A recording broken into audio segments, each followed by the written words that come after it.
Saudaraku, pasca jadi promotor pertandingan tinju superstar knockout antara Jeffrey Nicole dan Erumi, Raffi Ahmad kembali bikin heboh.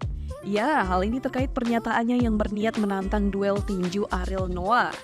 Meski awalnya hanya candaan dan tak yakin apakah pentolan dari band Noah itu menerima, pernyataan Raffi auto langsung viral. Bahkan Mbak Gayung bersambut, pria bernama Asri Nazil Ilham itu langsung menerima tantangan suami dari Nagita Slavina.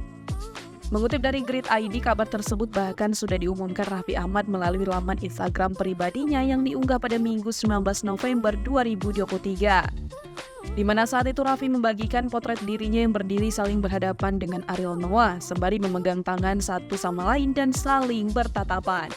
Di antara keduanya juga berdiri sosok Desta yang merangkul keduanya. Tak lupa, Raffi juga menuliskan keterangan dalam postingan yang diunggahnya itu, yakni perihal tantangannya yang diterima, sekaligus membocorkan jadwal pertandingan tinjunya dengan Ariel yang akan digelar pada bulan Desember 2023 mendatang. Sementara itu, melansir dari tayangan kanal YouTube Intens Investigasi yang diunggah pada Senin 20 November 2023, Ariel Noah mengungkap soal fakta perihal dirinya yang sudah lama mengenal sosok sang Sultan Andara. Bahkan tatkala keduanya saat itu masih remaja. Tak cukup sampai di situ, Ariel juga mengungkapkan rumahnya dengan Raffi di Bandung masih berdekatan alias tetanggaan.